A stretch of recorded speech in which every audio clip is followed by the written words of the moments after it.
Caros alunos, sejam bem-vindos a mais um conteúdo. Isso mesmo, estamos na unidade de gestão de transporte do nosso curso de assistente de logística do projeto Novos Caminhos do Instituto Federal de Alagoas. Quem vos fala é Charlton Vasconcelos e vamos iniciar nossa aula 1, Introdução à Gestão de Transporte. Vamos entender um pouquinho de tudo aquilo que acontece na gestão de transporte, o que é que nós temos que fazer para ter cuidado nesse processo que é tão importante. Como a gente já viu em situações anteriores, 2/3 dos custos logísticos envolve justamente essa área.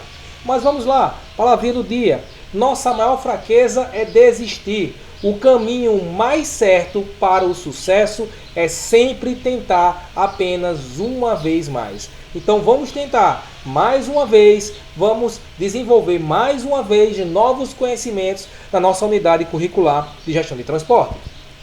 O conteúdo de hoje, como falei, introdução à gestão de transporte, e vamos entender um pouquinho. O transporte é um indutor primordial do desenvolvimento de qualquer região em qualquer país. Isso é um fato.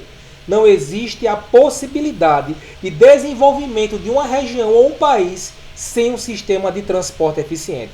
A gente sabe que tem vários exemplos aí, como na própria Índia, que a gente vê que é uma loucura lá a questão do transporte, mas a gente vê também os problemas que acontecem devido a isso. Sobrecarga, acidentes, atraso nas entregas, né, falta de confiança de investidores e por aí vai. Então vamos entender mais um pouquinho, né? O sistema de transporte é um elemento importante para o crescimento de cidades, de indústrias, para a geração de renda, de emprego, de estabilidade econômica do país. O sistema de transporte permite a competitividade no mercado global, a exportação e a captação de diversas mecanismos, ou vamos dizer assim, de investidores estrangeiros também. Porque entenda, quando eu tenho uma estrutura boa no país, eu consigo captar esses investidores de fora para dentro do país. Quando eu consigo uma estrada, uma movimentação boa, eu também consigo pegar vários recursos de outros países através dos modais e trazer para o meu país de forma mais barata. A gente vê nos últimos anos, né, ou melhor, desde quando o Brasil se tornou Brasil, que a gente vê aí a grandeza do nosso território nacional e a dificuldade do acesso, do transporte, do ir e vir para muitos estados. Tem estados aí que são ainda incomunicáveis com algumas BRs em relação às BRs aqui do país. Então está se fazendo a estruturação, montando estratégias, construindo novos locais, que isso é o papel, né? A gente conseguir desenvolver novas rodovias, novas estradas para facilitar o acesso e o transporte e a melhoria econômica do nosso país. Um sistema de transporte eficiente proporciona as seguintes vantagens para as regiões atendidas: redução dos preços de produtos, mercadorias e serviços, acesso a matérias-primas, contudo mais baixa, com custo menor, e no desenvolvimento local o aumento da área de atuação do mercado. O meu estado, aqui o estado de Alagoas, a gente tinha vários problemas, né? E temos ainda alguns problemas em relação à malha férrea, em relação às rodovias. Mas nesses últimos anos, né, com a atual gestão aqui atual gestão daqui do estado, se está investindo muito em rodovias, duplicações, né? E isso está ajudando bastante, seja com verbas federais, estaduais, municipais. O próprio município também está ajudando muito e conseguindo interligar a parte alta com a parte baixa da cidade, literalmente. Isso vai fazer o quê? Que a gente reduz os custos operacionais, reduz as distâncias de percursos de empresas e indústrias para os seus centros de distribuições. Isso vai ajudar na captação de novos investidores, porque a malha férrea, porque a malha rodoviária, a aquaviária, ela tem uma situação boa e se dá economia no processo. Isso que é interessante. Outro ponto também é o aumento da área de atuação do mercado. Quanto maior o sistema de ir e vir dentro do mercado, fica mais fácil. Por exemplo, eu tenho uma estrada que vai me ligar de Alagoas até Curitiba, de Alagoas até São Paulo, Rio de Janeiro. Isso é interessante, porque eu tenho como ir e vir. Por exemplo, em Manaus a gente sabe que muitos dos percursos lá tem que ser por pequenas embarcações. O acesso é complicado, a demora de chegada de mercadorias. Já diferente do modal rodoviário, que fica mais fácil o acesso por outros caminhos, né? O ir e vir se torna mais fácil. Então vamos lá. Tenta imaginar a dificuldade das escolas do interior da Amazônia que não possuem um rio em suas mediações. Pense nas dificuldades que as escolas devem passar para receber os produtos para a merenda escolar, o tempo que esses produtos levam para chegar até a escola, o tempo necessário para se fazer um pedido, no quanto esse estoque deve ser maior e no risco de produtos frescos e perecíveis serem perdidos. Aí você vai fazer a seguinte pergunta: se você estiver perguntando o que é isso, tem a ver com o sistema de transporte? Tem a ver o que esse fato, esse exemplo? Vamos lá. O exemplo anterior ilustra o modo como se dá o recebimento de produtos ao consumidor. O mesmo ocorre com produtores, ou seja, eles ficam limitados a atingir diversos mercados pela falta de transporte, pela falta de rodovias, ou mesmo pela forma precária que se encontra essas rodovias, sem manutenção, sem estruturação, pequenas, de difícil acesso. Além disso, o transporte fica mais caro, pois os veículos de transporte consomem mais, gastam mais, têm mais prejuízos em relação a acidente, desvio e várias situações, né? Então se torna mais caro o ir. De posse de um sistema de transporte eficiente, a indústria instala em uma região, né, produtos, ela coloca produtos, ela desenvolve possibilidades bem melhores, porque ela tem um acesso a ir e vir mais fácil, né? Então a indústria muitas vezes ela vai para regiões, instalar seus centros de distribuição, instalar seus produtos, fazer a sua fábrica pela facilidade de ir e vir.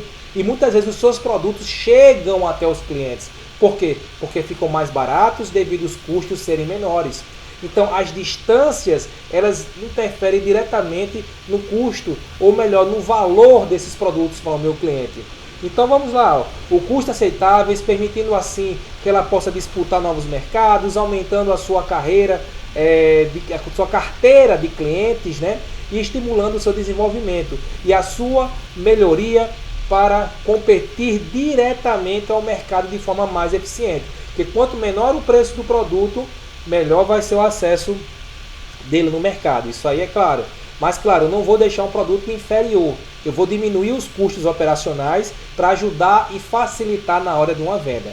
Essas vantagens também vêm acompanhadas de desvantagens, como o fato de concorrentes externos poderem também disputar mercados locais com a indústria da região. Então, claro, se eu melhoro a minha estrada, se eu melhoro os meios de vinda de mercadorias até a minha região, claro que isso vai ser benéfico para todos, não só para a empresa, a indústria da área, mas também para a concorrência que vai utilizar os mesmos recursos que vocês. Então, o grande objetivo é reduzir o custo o máximo possível para se tornar mais eficiente, mais rápido, ter uma melhor qualidade de prestação de serviço para o seu cliente. Desse modo, assim como permite a indústria vender seus produtos em regiões distantes, um sistema eficiente de transporte permite que essa mesma indústria possa comprar suas matérias-primas em países distantes. Quando tratamos de transporte, devemos discutir os diversos moldagens de transporte, os modos de transporte, a forma dita como correta, a forma culta da língua portuguesa, né? Em essência, os moldagens de transporte são diversos tipos de transportes e disponíveis para transportar cargas, como a gente já foi falado em situações anteriores. Com base no veículo de transporte e no ambiente onde o transporte é realizado, podemos caracterizá-los como marítimo, fluvial, lacustre, ferroviário, rodoviário, dutoviário e o próprio aéreo também. Os principais moldagens de transporte que nós temos é justamente o transporte marítimo, que é o transporte realizado por meio de navios, de barcas, né, oceânicas em mares, né, os oceanos que necessitam de portos para que sejam possíveis receber as cargas, né, e descargas de mercadorias transportadas. Os moldagens ferroviários, vocês perceberam já que eu boto muito em relação ao ferroviário, a proposital, eu gosto muito do transporte ferroviário, porque a redução de custo é muito maior. Os custos operacionais são bem menores, claro que tem um custo de de construção elevado, mas se tiver uma manutenção constante, isso aí se reduz bastante, né? E aí se torna-se mais viável. Esse modal ferroviário, como eu falei aqui, é o transporte realizado por locomotivas e vagões que formam, né, os trens. Trafegam sobre estruturas específicas denominadas vias permanentes, né, os trilhos, que conduzem os seus trens. O modal rodoviário também é transporte realizado, né, pelas estruturas, né, de rodagem, asfalto ou não, e utilizam seus veículos, né, como caminhões, carretas, sobre pneus emborrachados. O modal dutoviário, que poucos conhecem, né, ou sabem, só ver aqueles grandes dutos, e são tipos de modal de transporte logístico também. Esse transporte é realizado em tubulações que podem ser localizadas em terra ou submersas, em mares, oceanos, rios e lagos, né, depende da estrutura de cada empresa para gerenciar isso aí. O modal aéreo é o transporte realizado por meio de aviões, ou quais necessitam de aeroportos, né, para pousar, decolar, né, carregar, carga, descarga, né, de mercadorias e produtos. Nisso aqui também, pessoal, temos que entender, vamos aqui entrar um pouquinho na hora da revisão, vamos entender que o que nós vimos, né? Nós vimos a gestão do transporte, além dos termos analisados, os seus diversos tipos e modos, né, de transporte, mais popularmente conhecidos como modais de transporte. Entenda o seguinte, professor, como é que vai ser essa unidade? Né? Como eu falei lá no início, lá na ementa, né? A gente especificou lá como é que vai ser. Mas entenda, cada empresa ela vai ter sua mecânica, ela vai ter sua estrutura, ela vai ter as suas facilidades ou complicações em relação ao modal. Para a minha realidade, talvez o rodoviário seja bom, mas para a sua pode ser o aéreo. Para dele pode ser o rodoviário, para ela pode ser o aquaviário. Vai depender da análise feita em cima de cada realidade, da análise feita em cima de cada situação que ocorra dentro da organização. Porque eu trabalho com intermodalidade, eu trabalho com multimodalidade, vai ser vários tipos de transporte para fazer até o destino, como é que vai ser? Eu vou analisar cada situação para tomar a melhor decisão para a empresa e para o meu cliente, porque ele também, o cliente é o alvo do processo. Cliente bem atendido, ele volta, ele constrói, ele vem para a empresa, ele é fiel à empresa, ele gasta na empresa, e o transporte ele vai interferir muito nessa fidelização, porque como muitas vezes quando você tem um mau serviço de entrega, o cliente vai ficar insatisfeito e vai prejudicar muito o seu negócio. Aqui temos nossas referências.